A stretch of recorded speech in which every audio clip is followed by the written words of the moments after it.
महाकालेश्वर मंदिर के 22 पुरोहितों द्वारा लंबे समय से उठाई जा रही मांगें अब तक पूरी नहीं हो सकी हैं, जिसके चलते पुरोहितों में नाराजगी बढ़ती जा रही है। पुरोहितों ने पहले भी मंदिर प्रबंध समिति और मंदिर प्रशासक से कई मुद्दों पर लिखित रूप से आग्रह किया था, लेकिन आज तक किसी मुद्दे पर ठोस निर्णय नहीं हुआ है। महाकाल मंदिर के पुरोहितों की प्रमुख मांगों में मंदिर के काउंटर पर अभिषेक पूजन के कट्टे रखने की मांग की गई थी, ताकि दर्शनार्थी को परेशानी का सामना न करते हुए सीधे भगवान के अभिषेक पूजन करने का लाभ प्राप्त हो, लेकिन अब तक इस ओर ध्यान नहीं दिया गया। दूसरी ओर नवीन सभा मंडप तैयार होने के बाद उनके लिए तख्त लगाने का आश्वासन शामिल है, लेकिन अब तक कोई मामले में सुनवाई नहीं हुई।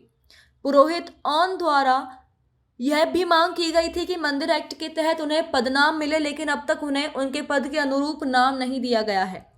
आपको बता दें कि मंदिर एक्ट के तहत श्री महाकालेश्वर मंदिर में 16 पुजारी और 22 पुरोहित नियुक्त हैं। हाल ही में हुई बैठक में पुजारियों के लिए 2 से 4 भेंट पेटी का अनुमोदन हुआ है, जिससे पुजारी पुरोहित संतुष्ट हैं, लेकिन पुरोहितों का कहना है कि उनकी कई मांगों पर किसी तरह का ध्यान नहीं दिया जा रहा है।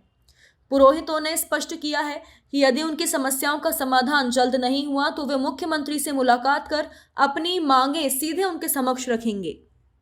महाकालेश्वर मंदिर में 2 अंग हैं, जो पुजारी बोलते हैं, जो 16 पुजारी हैं उन्हें देवस्व पुजारी कहा जाता है मंदिर एक्ट और उपविधि के अनुसार, एवं 22 पुरोहित हैं जिन्हें धर्मस्व पुजारी अवैतनिक कहा जाता है एक्ट उपविधि के अनुसार। दोनों के कार्य पृथक पृथक हैं।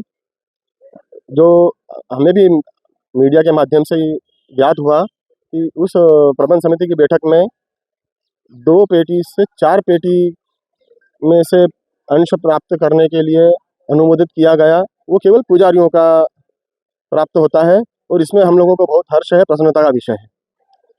हम पुरोहितों की जो मांगें आज तक स्वीकार नहीं की गई हैं, हम पिछले कई समय से हम लोगों की मांगें प्रशासन के आगे रखते जा रहे हैं, मगर आज तक एक भी मांग हमारी स्वीकार नहीं की गई है। ये एक शैव मंदिर है, महाकालेश्वर शैव परंपरा का मंदिर है।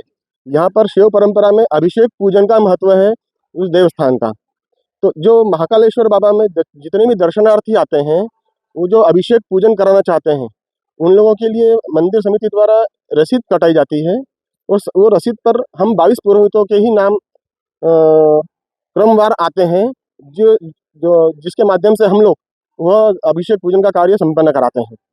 ये हम लोगों का वंश परंपरागत कार्य है और इसके लिए हमने अपने निजी स्वार्थ नहीं है, इसमें निजी हमारा कुछ भी नहीं है। हम दर्शनार्थी की सुविधा के लिए ही प्रशासन से ये मांग करते आए हैं कि मंदिर के जो काउंटर हैं उसमें अभिषेक पूजन की जो रसीद कट्टे हैं वो रखे जाने चाहिए। वो किसी भी काउंटर पर रसीद कट्टा नहीं होने से दर्शनार्थी परेशान होता है और उसको इस सुविधा का लाभ प्राप्त नहीं हो पाता है कि वो अभिषेक पूजन करा पाए मंदिर के अंदर। इसलिए हमने ये मांग की थी प्रशासन से और आज तक हमारी मांग वो स्वीकृत नहीं की गई है।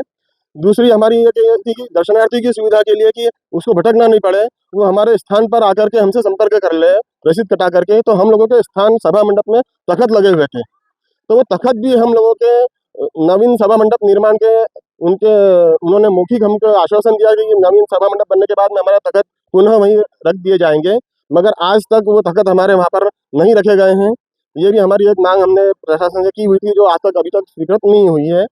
तीसरी हमारी एक मांग रही है जो लीगल है कि जो मंदिर एक्ट और उपविधि के अनुसार जो हमारा पद नाम होना चाहिए, पुरोहितों का जो 22 पुरोहितों का जो पद नाम होना चाहिए, वो मंदिर समिति उसी पद नाम से हमको संबोधित करें, तो वो भी आज तक स्वीकृत नहीं की गई है। आपका क्या विषयों को लेकर के हमने प्रशासक महोदय से, माननीय कलेक्टर महोदय से भी हमने अनेकों बार निवेदन किया है, मगर आज तक इस पर ध्यान नहीं देकर के अभी तक ये कार्य स्वीकृत नहीं हुआ है। तो मांगे हैं हम मुख्यमंत्री जी के समक्ष भी रखने के लिए प्रयास करेंगे, क्योंकि मुख्यमंत्री जी बाबा महाकाल के परम भक्त हैं। भगवान महाकाल के प्रति बहुत आस्था है उनकी और ब्राह्मणों का हित करने का प्रयास करते रहते हैं और हमें आशा है, पूर्ण विश्वास है कि वो हमारा अहित नहीं होने देंगे और हमारी पीड़ा को समझेंगे।